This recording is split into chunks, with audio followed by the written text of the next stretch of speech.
Assalamualaikum warahmatullahi wabarakatuh. Salam dan bahagia. Perkenalkan, kami dari kelompok 7 ingin mempresentasikan hasil diskusi kelompok kami mengenai sampling audit untuk pengujian rincian saldo yang beranggotakan Ika Susanti, Feby Al-Ghafur, Rizky Adi Wibowo, Rifkatun Najiha. Perbandingan sampling audit untuk pengujian atas rincian saldo dan untuk pengujian pengendalian serta pengujian substantif atas transaksi. Perbedaan utama antara pengujian pengendalian, pengujian substantif atas transaksi, dan pengujian atas rincian saldo terletak pada apa yang ingin diukur oleh auditor. Auditor melaksanakan pengujian pengendalian dan pengujian substantif atas transaksi. 1. Untuk menentukan apakah tingkat pengecualian populasi cukup rendah.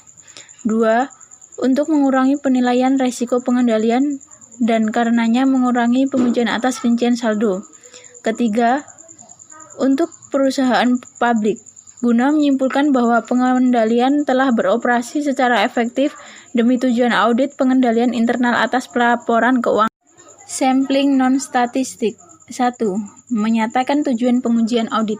Auditor mengambil sampel untuk pengujian atas rincian saldo guna menentukan apakah saldo akun yang sedang diaudit telah dinyatakan secara wajar. 2. Memutuskan apakah sampling audit dapat diterapkan. Sampling audit dapat diterapkan setiap kali auditor berencana membuat kesimpulan mengenai populasi berdasarkan sampel. Ketiga, mendefinisikan salah saji.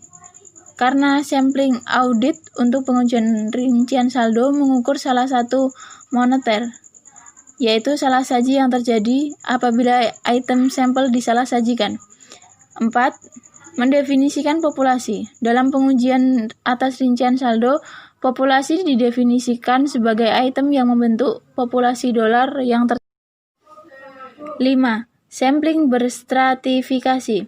Auditor memisahkan populasi ke dalam 2 atau lebih subpopulasi sebelum menerapkan sampling audit. Hal ini disebut sebagai sampling berstratifikasi, di mana setiap subpopulasi disebut sebagai strata. 6. Menetapkan salah saji yang dapat ditoleransi.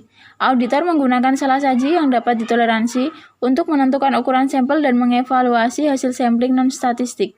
7. Menetapkan risiko yang dapat diterima atas penerimaan yang salah. Risiko yang dapat diterima atas penerimaan yang salah adalah jumlah risiko yang bersedia ditanggung auditor karena menerima suatu saldo sebagai benar, padahal salah saji yang sebenarnya dalam saldo tersebut melampaui salah saji yang dapat ditoleransi. 8. Mengestimasi salah saji di dalam populasi. Biasanya auditor membuat estimasi ini berdasarkan pengalaman sebelumnya dengan klien dan dengan menilai risiko inherent yang mempertimbangkan hasil pengujian pengendalian, pengujian substantif atas transaksi, dan prosedur analitis yang telah dilaksanakan. Assalamualaikum warahmatullahi wabarakatuh. Saya Rizky Adi Wibowo, NIM 141, akan melanjutkan presentasi dari Ika Susanti. Yang ke-9, menentukan ukuran sampai awal. Untuk membantu auditor membuat keputusan menyangkut ukuran sampel, auditor seringkali mengikuti pedoman yang disebabkan oleh kantor akuntannya atau beberapa sumber lainnya. Yang ke-10, melaksanakan prosedur audit. Untuk melaksanakan prosedur audit, auditor menerapkan prosedur audit yang tepat pada setiap item sampel untuk menentukan apakah item tersebut mengandung salah saji. Yang ke-11, menggeneralisasikan dari sampel ke populasi dan memutuskan akseptabilitas populasi. Auditor harus mengeneralisasikan dari sampel ke populasi dengan yang pertama memproyeksikan salah saji dari sampel ke populasi dan yang kedua mempertimbangkan kesalahan sampling serta resiko sampling atau ARIA. Karena itu auditor harus memproyeksikan dari sampel ke populasi. Yang ke-12, menganalisis salah saji. Auditor harus mengevaluasi sifat dan penyebab setiap salah saji yang ditemukan dalam pengujian atas rincian saldo. Yang ke-13, tindakan yang diambil apabila populasi ditolak. Jika auditor menyimpulkan bahwa salah saji saji dalam suatu populasi mungkin lebih besar dari salah saji yang dapat ditoleransi setelah mempertimbangkan kesalahan sampling, populasi tidak dianggap dapat diterima. Pada titik tersebut, auditor memiliki beberapa tindakan yang dilakukan. Di angka 14, tidak mengambil tindakan hingga pengujian atas bidang audit lainnya telah selesai. Akhirnya, auditor harus mengevaluasi apakah laporan keuangan secara keseluruhan mengandung salah saji yang material. Yang ke-15, melaksanakan pengujian audit yang diperluas pada bidang tertentu. Jika analisis salah saji menunjukkan bahwa sebagian besar salah saji merupakan suatu jenis khusus, mungkin perlu membatasi upaya audit tambahan pada bidang yang menjadi masalah. Yang ke-16, meningkatkan ukuran sampel. Jika auditor meningkatkan ukuran sampel, kesalahan sampling akan dikurangi jika tingkat salah saji dalam sampel yang diperluas jumlah dolarnya dan arahnya serupa pada sampel awal. Karena itu, meningkatkan ukuran sampel dapat saja memenuhi persyaratan salah saji yang dapat ditoleransi auditor. Yang ke-17, menyesuaikan saldo akun. Jika auditor menyimpulkan bahwa saldo akun mengandung salah saji yang material, klien mungkin akan bersedia menyesuaikan nilai hasil sampel. Yang ke-18, meminta klien untuk mengoreksi populasi. Dalam proses kasus, catatan klien sangat tidak memadai sehingga populasi harus dikoreksi secara keseluruhan sebelum audit dapat diselesaikan. Yang ke-19, menolak untuk memberikan pendapat wajar tanpa pengecualian. Jika auditor yakin bahwa jumlah yang tercatat dalam satu akun tidak dinyatakan secara wajar, auditor harus mengikuti setidaknya satu prosedur alternatif sebelumnya atau mengkualifikasi laporan audit dengan cara yang tepat. Selanjutnya, sampling unit moneter. Sampling unit moneter atau monetary unit sampling sama dengan MUS merupakan metode sampling statistik yang paling umum digunakan untuk pengujian atas rincian saldo karena memiliki kesederhanaan statistik bagi sampling atribut serta memberikan hasil statistik yang diekspresikan dalam dolar atau mata uang lainnya yang sesuai. Baiklah, selanjutnya itu perbedaan antara sampling unit moneter dan sampling non-statistik. Yang pertama yaitu definisi unit sampling adalah suatu dolar individual. Sampling unit moneter memiliki fitur yang penting seperti definisi unit sampling sebagai suatu dolar individual dalam saldo akun. Kedua yaitu ukuran populasi adalah populasi dolar yang tercatat. Sampling unit moneter tidak dapat digunakan untuk mengevaluasi apakah item persediaan tertentu memang ada tetapi belum diperhitungkan. Ketiga yaitu pertimbangan pendahuluan mengenai materialitas digunakan untuk setiap akun dan bukan salah saji yang dapat ditoleransi. Aspek lain dari sampling unit moneter adalah menggunakan pertimbangan pendahuluan mengenai materialitas untuk menentukan secara langsung jumlah salah saji yang dapat ditoleransi ketika mengaudit setiap akun. Keempat yaitu ukuran sampel ditentukan dengan menggunakan rumus statistik. Proses ini akan dibahas secara terpisah setelah membahas 14 langkah sampling untuk sampling unit moneter. Kelima, aturan keputusan formal digunakan untuk memutuskan akseptabilitas populasi. Aturan keputusan yang digunakan untuk sampling unit moneter serupa dengan yang digunakan untuk sampling non-statistik.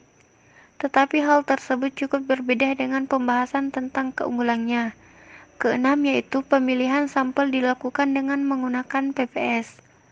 Sampel unit moneter adalah sampel yang dipilih dengan menggunakan probabilitas yang proporsional bagi pemilihan ukuran sampel. Sampel PPS dapat diperoleh dengan menggunakan perangkat lunak komputer, tabel angka acak, atau teknik sampling sistematis.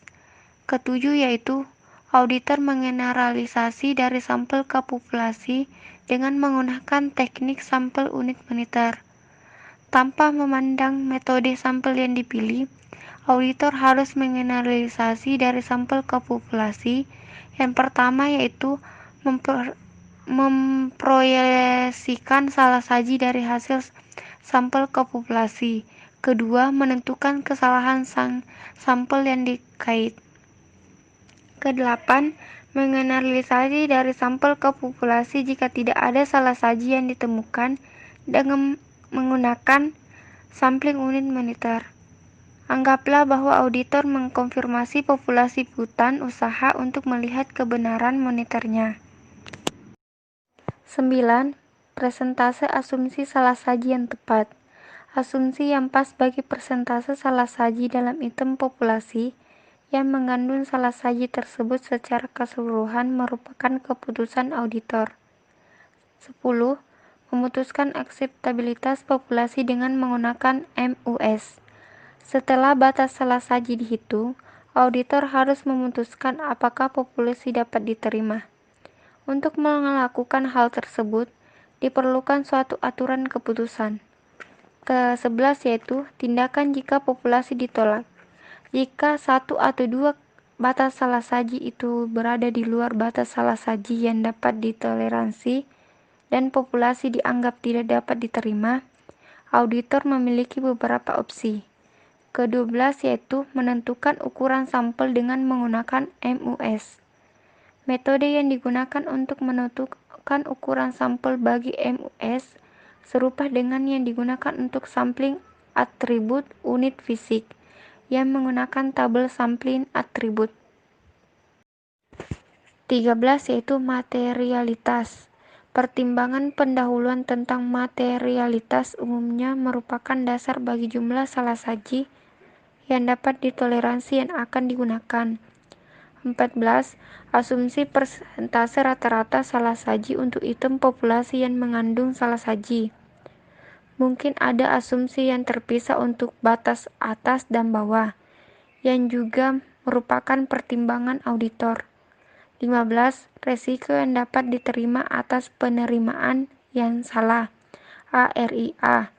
ARIA adalah suatu pertimbangan auditor dan sering kali dicapai dengan bantuan model risiko audit. 16. Nilai populasi yang tercatat. Nilai dalam populasi diambil dari catatan klien. 17. Estimasi tingkat pengecualian populasi. Umumnya, estimasi tingkat pengecualian populasi untuk MUS adalah 0, karena MUS sangat tepat digunakan pada situasi tidak ada salah saji atau jika hanya sedikit salah saji yang diperkirakan akan terjadi. Sampling variabel. Sampling variabel adalah metode statistik yang digunakan oleh auditor. Sampling variabel dan sampling non-statistik untuk pengujian atas rincian saldo memiliki tujuan yang sama, yaitu mengukur salah saji dalam suatu saldo akun. Perbedaan antara sampling variabel dan non-statistik. 1. Distribusi sampling. Auditor tidak mengetahui nilai rata-rata mean salah saji dalam populasi. Distribusi jumlah salah saji atau nilai yang diaudit. Untuk setiap sampel, auditor menghitung nilai rata-rata item dalam sampel sebagai berikut. Nomor 2. Inferensi statistik. Jika sampel diambil dari suatu populasi dalam situasi audit aktual, auditor tidak mengetahui karakteristik populasi itu dan biasanya hanya satu sampel yang akan diambil dari populasi bersangkutan. Nomor 3. Metode variabel. Auditor menggunakan proses inferensi statistik sebelumnya bagi semua metode sampling variabel. Setiap metode dibedakan menurut apa yang sedang diukur ketika metode variabel tersebut. Estimasi perbedaan.